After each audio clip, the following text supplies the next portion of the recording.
Hello my friends. तो हम लोग आ गए poem that is the night of the scorpion. हम लोग थर्ड यूनिट के फर्स्ट पोएम पे आ गए that is night of the scorpion. Scorpion scorpion पता है क्या होता है? यस, बिच्छू। ऐसे दिखता है ना बिच्छू, ऐसे, ये देखो ऐसे दिखता है बिच्छू, राइट। तो यहाँ पर इस पोएम का नाम क्या है? नाइट ऑफ द स्कॉर्पियन, बिच्छू की एक रात। ठीक है, तो यहाँ पर हमें क्या देखने वाले हैं पोएम में, किस तरह से जो मदर का लव होता है वो कैसे सेल्फलेस होता है, वो अपने बच्चों से कितना प्यार करती है, उनका जो लव है वो अनकम्पेरेबल रहता है। ठीक है, इनकम्पेरेबल रहता है। और हम लोग थोड़ा बहुत ना पोर्ट्रेयल देखेंगे एक रूरल सेटलमेंट का, मतलब गांव में लोग कैसे होते हैं, उनके क्या बिलीफ होते हैं, और थोड़ा बहुत यहाँ पर सुपरस्टिशियस भी होते हैं लोग, वो भी हम देखेंगे। ठीक है, तो चलो आ जाते हैं पोएम पे। सो Nizam Ezekiel, born in 1924 and unfortunately left this world in 2004, ठीक है, was an Indian Jewish poet, actor, playwright, editor and art critic. Critic मतलब बताया ना मैंने एक बार। हाँ, क्रिटिक मतलब क्या होता है, जैसे आर्ट की कोई भी चीज होती है, कोई भी मतलब पोएम्स होंगे, देन कुछ पेंटिंग होगी, तो उनपे वो अपना ओपिनियन देते थे, तो वो क्रिटिक जो अपना ओपिनियन देते हैं उन्हें क्रिटिक्स बोलते हैं। ठीक है, then he was a foundational figure in post colonial Indian literature history. मतलब ये कब का पोएम है? लाइक जब ब्रिटिशर्स हम पे रूल करते थे तब का ये पोएम है। ठीक है, तब उन्होंने ये पोएम लिखा था specifically for Indian writings of a wider range. ठीक है, द पोएट डेपिक्ट्स, एक मिनट मैं जरा इसको छोटा कर देती हूँ, आप लोग को समझ गया तो अभी हम लोग ऐसे बात करेंगे। ठीक है, the poet depicts the selfless love of a mother who is stung by a scorpion. तो पोएम में क्या देखने वाले? एक सेल्फलेस लव देखेंगे माँ का, जिसे एक बिच्छू ने काट लिया है, स्टंग, डंक मारा है। ठीक है, चलो फिर स्टार्ट करते हैं, फर्स्ट स्टैंजा पे आ जाते हैं। I remember the night my mother was stung by a scorpion. I remember the night my mother was stung by a scorpion. 10 hours of steady rain had driven him to crawl beneath a sack of rice. तो जो scorpion होते हैं ना, वो उन्हें ना हमेशा गर्म इलाकों में रहना पसंद है, वो छोटे से होल में ऐसे गर्म इलाकों में रहते। ठीक है, तो क्या हुआ था ना कि अभी ना ये जो स्कॉर्पियन है ना, ये ना बाहर 10 घंटों से लगातार बारिश हो रही थी, इसलिए ना वो है ना पोएट के घर पे आके सैक ऑफ राइस, जो राइस की गोनी ना उसके नीचे घुस जाता है। ठीक है, तो अभी देखते हुए तो क्या लिखा है कि मुझे याद है वो रात जब माय मदर वो स्टंग बाय, जब मेरी माँ को एक बिच्छू ने काट लिया था। ठीक है, 10 hours of steady rain had driven him to crawl beneath a sack of rice. मतलब 10 घंटे से जो बारिश हो रही थी ना, उसकी वजह से ये जो स्कॉर्पियन था ना, वो मजबूर हो गया था कि हमारे घर पे जो चावल की गोनी ना उसके नीचे आके छुपने की। तो क्या हुआ होगा कि जो पोएट की मॉम है वो गई होगी किचन में काम करने, खाना बनाने, तो तभी वो जो बिच्छू था जो छुपा हुआ था सैक ऑफ राइस के नीचे, वो आके उन्हें काट लेता है। ठीक है, अभी वो जो ये देखो मैं दिखाती हूँ, स्कॉर्पियन की टेल कैसी होती है, ऐसी टेल होती है। ठीक है, तो ये जो पार्ट है ना, ये वाला, हाँ, इसमें पॉइजन होता है। ठीक है, और जैसे मधुमक्खी का भी देखो पीछे स्टंग रहता है, वो काट लेते फिर अपना जो ये डंक है वो छोड़ देते हैं, वैसे स्कॉर्पियन पे ऐसे ही करते हैं, वो काट लेते हैं अपना जो डंक है वो पीछे छोड़ देते हैं। ठीक है, तो अभी वही देखते हैं आगे क्या हुआ फिर। Parting with his poison flash of diabolic tail in the dark room he reached the rain again. ठीक है, पार्टिंग विथ हिज पॉइजन मतलब उसने क्या किया, जब डंक मारा तो जो उसके टेल पे जो पॉइजन था ना, उसमें से थोड़ा जो पॉइजन है ना, वो है ना उसकी मम्मी के, पोएट की मम्मी के शरीर में छोड़ दिया। मतलब डंक मारा तो जो पॉइजन है वो उनके शरीर में छोड़ दिया, थोड़ा सा, पार्टिंग मतलब थोड़ा सा निकाल दिया। Flash of diabolic tail in the dark room. तो ये जो डायबोलिक टेल है ना, ये देखो, ये रुको मैं दिखाती हूँ। हाँ, तो ये जो डायबोलिक मीन्स जो डेविल कैरेक्टर वाला, जो बुरा है, जो शैतानी है। ठीक है, तो जब वो ये डंक उसकी मम्मी को काट लेता है, तो वो जो अपना डंक छोड़ देता ना, तो वो डंक ना डार्क रूम में ना चमक रहा होता है, लाइक चमकता है ना वैसा, तो वो फ्लैश होता है। He reached the rain again. अभी उसने पोएट की मॉम को काट दिया, तो उसको पता था कि अभी कोई ना कोई आके मुझे मार देगा, लाइक उसे पता था कि यहाँ पर मैं सेफ नहीं हूँ, तो वापस से वो उस रेन में चला गया। इवन तो उससे वो रेन से मतलब रेन से उसको कुछ ना कुछ प्रॉब्लम थी, हानिकारक थी, फिर भी वो उस रेन में चला गया। ठीक है, तो इसको इस सेकंड स्टैंजा में हम क्या देखेंगे कि उसने क्या किया, अपना जो पूंछ है, उसका जो स्टंग है, उसका जो स्टंग है, डंक है पीछे का, वो पीछे का डंक ना थोड़ा सा है ना, जो पोएट की मॉम है ना उनके शरीर में छोड़ देता है। ठीक है, flash of diabolic tail in the dark room, और जो वो डायबोलिक टेल का जो छोटा सा डंक है ना, वो है ना एक डार्क रूम में कैसे चमकता है, वैसे वो चमक रहा है। ठीक है, he reach the rain again and he reached the rain again, ऐसे करते काटने के बाद उसको लग गया, उसको पता चल गया कि अभी लोग मुझे मार देंगे, सो मुझे तो यहाँ से भागना पड़ेगा, तो वो फिर से उस रेन में भाग गया। ठीक है, the peasants came like swarms of flies and burst the name of God 100 times to paralyze the evil one. ठीक है, अभी देखो, the peasants came like swarm of flies. Peasants means farmers. ठीक है, तो अभी हम लोग गांव में रहते, तो गांव में सब कोई ना, हर कोई फार्मर रहता है मैक्सिमम लोग। ठीक है, came like swarm of flies. अभी swarms of flies, जो फ्लाइज का झुंड होता है, फ्लाइज पता है ना, मक्खियों का झुंड होता है ना, वैसे सब जो फार्मर्स है ना, वो सब एक साथ आए and buzz the name of God 100 times, buzz the name of God 100 times. जैसे ही वो लोग आए तो सब लोग देख के एकदम शॉक में हो गए, मतलब बोलते ना एकदम सबको दया आने लगी, बुरा लगे, तो तो वो सब लोग ना भगवान की दुआ करने लगे कि काश भगवान प्लीज वो जो इविल वन है, जो वो बिच्छू है ना, उसको पैरालाइज कर दो, टू स्टॉप एन एक्टिविटी। क्योंकि उनका मानना क्या था, क्योंकि ऐसे बहुत लोग ऐसे सुपरस्टिशन मानते हैं कि जो बिच्छू ना, अगर वो काट ले और बिच्छू अगर उसको मार दिया जाए या वो कहीं रुक जाए, तो ये ना हमें ना उसका जहर नहीं फैलता है। ठीक है, और हम ज्यादा तड़पते नहीं है। तो वैसे ही वो लोग आते बहुत वो जो फार्मर्स है ना, वो लोग कैसे आते हैं, as a like a swarms of flies and buzz the name of God 100 times. फिर भगवान का ना सैकड़ों बार नाम पुकारने लगे कि ये भगवान, काश वो जो बिच्छू है वो पैरालाइज हो जाए, वो स्टॉप हो जाए, ताकि जो इसकी मॉम है, जो पोएट की मॉम है, उनको दर्द ना हो। ये एक सुपरस्टिशियस लोगों का मानना है कि अगर बिच्छू पैरालाइज मतलब किसी को काटने के बाद अगर वो रुक जाए एक जगह पे या पैरालाइज हो जाए या मर जाए, तो उन्हें दर्द नहीं होगा उसके काटने का। ठीक है, now with the candles and lanterns, चलो ये रफ कर दूं मैं, with candles and with lanterns, throwing giant scorpion shadows on the mud baked walls. They searched for him, he was not found. They clicked their tongues with every movement that the scorpion made his poison moved in mother's blood, they said. अब देखो, जो अभी जैसे कभी गांव में कहीं पे भी कुछ भी पता चलता है, लोग कैसे दौड़े दौड़े चले जाते हैं, क्या हो गया देखने। तो वैसे जैसे उनको पता चलता है कि जो पोएट की मॉम है, जिनको एक बिच्छू ने काट लिया है, वैसे वैसे तो सब लोग, रात का टाइम था, तो सब लोग कैसे आते हैं, with candles and with lanterns. Candles और लैंटर्न्स देखा ना, बड़े बड़े मूवीज में देखा रहेगा आपने, से गांव में लोग ऐसे छोटे छोटे लैंटर्न्स यूज करते हैं। हाँ, with lanterns and candles throwing giant scorpion shadows. और जब वो लोग सब साथ में आ रहे थे, तो अभी जो स्कॉर्पियन होता है, स्कॉर्पियन के कितने सारे पैर होते हैं, राइट। तो जब साथ में आते तो ऐसा लग रहा था कि, और कैंडल की रोशनी जल रही थी, लैंटर्न की रोशनी, तो जब सब साथ में आते तो ऐसा लग रहा था कि एक बहुत बड़ा स्कॉर्पियन आ रहा है।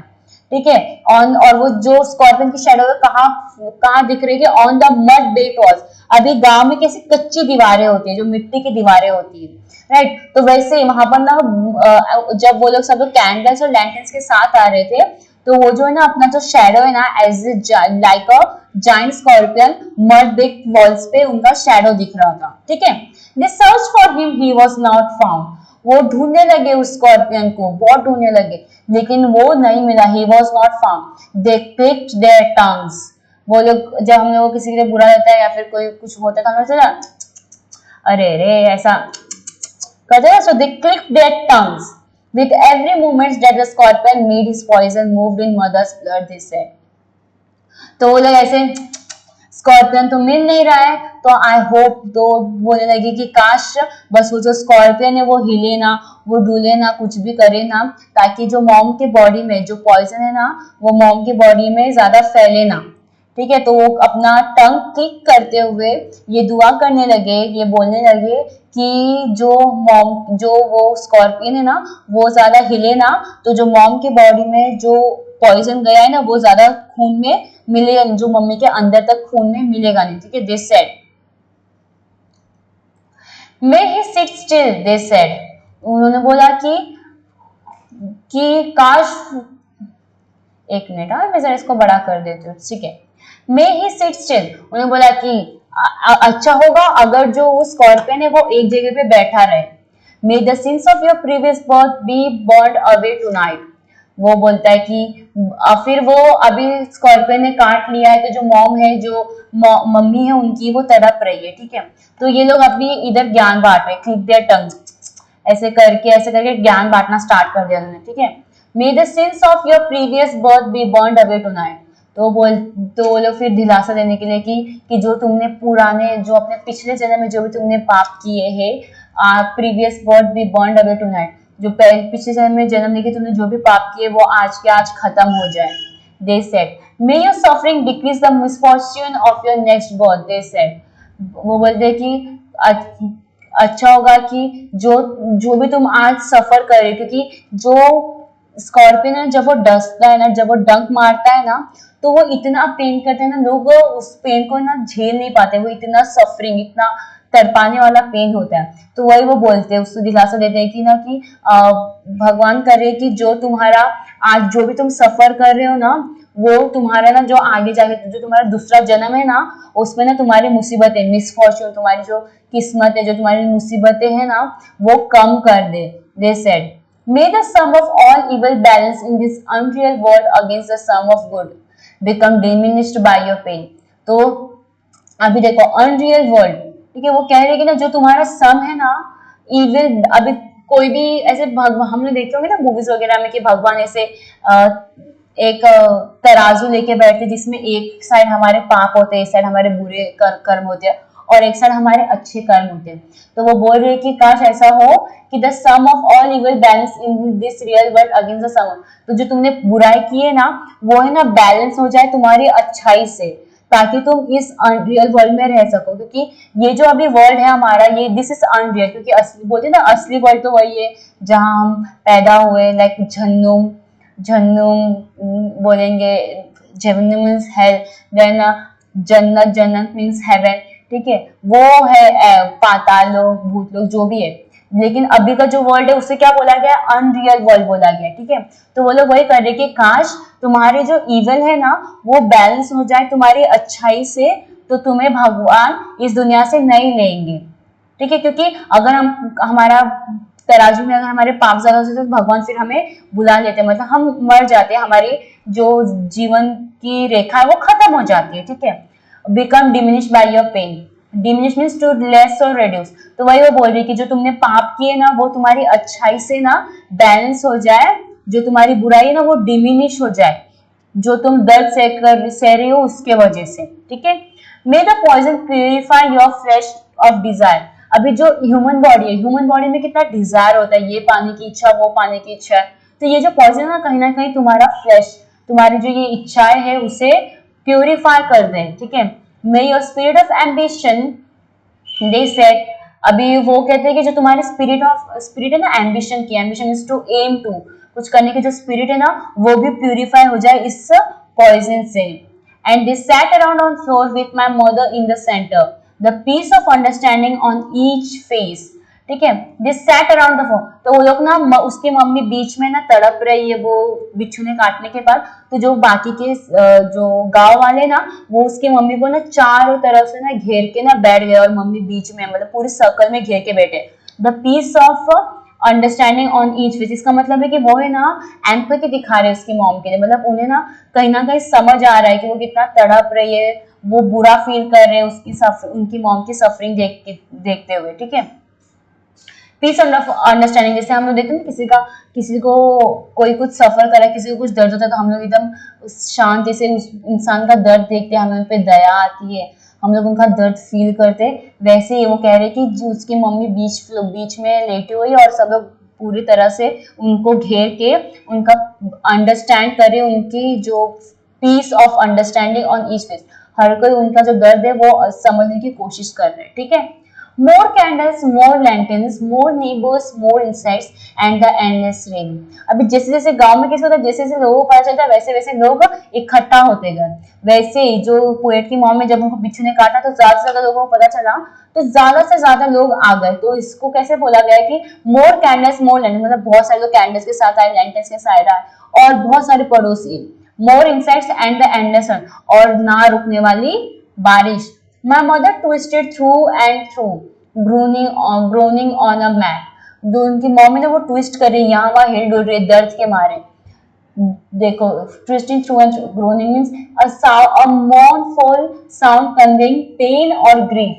एकदम दर्द भरे आवाज में चीख रही है कहीं ना कहीं, ऐसे आ ऐसे करके, ओ माय गॉड, ऐसे करके दर्द हो रहा है उन्हें, ठीक है। My mother twisted through and through, ठीक है। My father skeptic, rationalistic, trying every curse and blessing.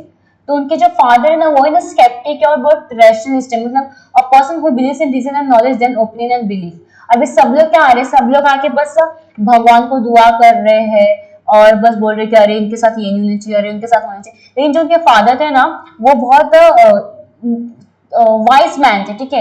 वो स्केप्टिक थे, वो रैशनलिस्ट थे, मतलब वो ना ये अंधविश्वास पे, सुपरस्टिशंस पे बिलीव नहीं करते थे। वो बहुत सोच समझ के काम करते थे। तो वो क्या करते, trying every curse and blessing. तो वो ना हर नुस्खा आजमा रहे थे। कर्स में जैसे अभी आपकी तबीयत खराब होती है तो आपको कुछ कड़वी दवाइयां खानी पड़ती है ना, कड़वी दवाइयां खानी पड़ती है। वैसे ही वो है ना उसकी मॉम के लिए ना कुछ कड़वी दवाइयां ला रहे हैं, कुछ कड़वे नुस्खे ला रहे हैं, एंड ब्लेसिंग, और दुआ भी कर रहे हैं, क्योंकि बोलते ना कहीं ना कहीं दुआ भी बहुत काम आते। जब जो डॉक्टर्स है वो हाथ छोड़ देते तो हम दुआ करते कि प्लीज गॉड बचा लो, ऐसा करके। Powder, mixture, herb and hybrid, वो सब तरह के नुस्खे आजमा रहे, पाउडर ला रहे, मिक्सचर ला रहे, हर्ब्स जड़ी बूटियां ला रहे। He even poured a little paraffin। Paraffin जो मिट्टी का तेल होता है ना, जो आग लगाते हैं, मिट्टी का तेल, upon the beaten toe and put a match to. तो जो उनके टो पे, जिस टो पे उनकी मॉम के जो टो पे काटा था ना बिच्छू ने, उसमें ना वो पैराफिन डाल के ना put a match on it, उसमें ना आग लगाया उन्होंने, ताकि कुछ तो कम हो, कि मतलब वो जो स्टंग है वो निकल जाए। Upon the beaten toe and put a match to it, I watched the flame feeding on my mother.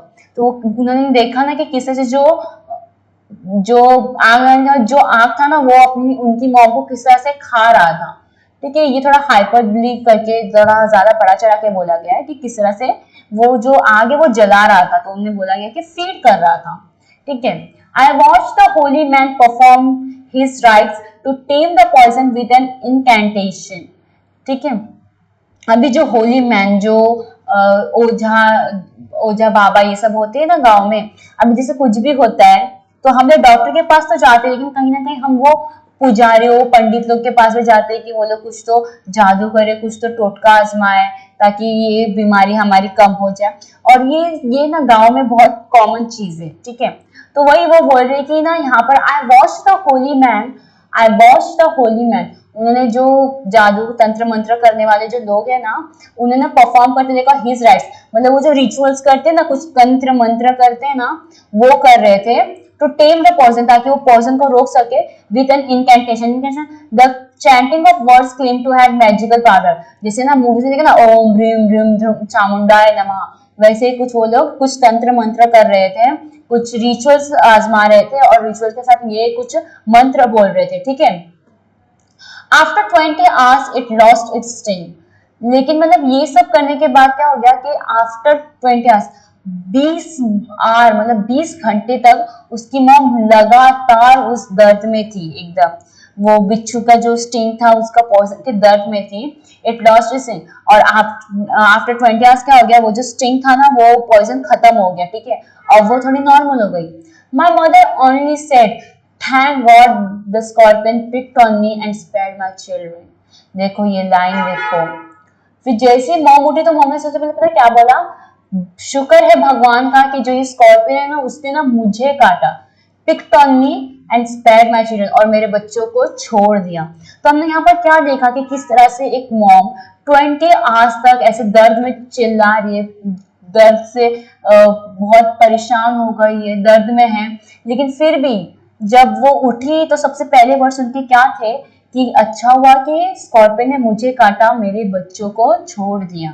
ठीक है, ये होता है माँ का प्यार, सेल्फलेस, मतलब खुद 10 गोली ले लेगी लेकिन हम पे एक आंच नहीं आने देगी। तो यही हमने देखा इस पोएम में कि किस तरह से एक मॉम अपने बच्चों के लिए सैक्रिफाइस करती है, किस तरह से उनका लव सेल्फलेस होता है एकदम, और किस तरह से हमने ये भी देखा कि यहाँ पर कितनी सारी सुपरस्टिशियस चीजें भी दिखाई गई है ना। यहाँ पर हमने एक रूरल सेटलमेंट, गाँव में कैसे होते हैं लोग, किस तरह से यहाँ नेबर्स होते हैं, किस तरह से लोग अपना ओपिनियंस देते हैं, ये सब हमने सब देखा। ठीक है, तो आई होप आपको ये पोएम पसंद आया। अगर अच्छा लगे तो लाइक करना, चैनल को सब्सक्राइब करना और जितना हो सके उतना शेयर करना। Thank you so much.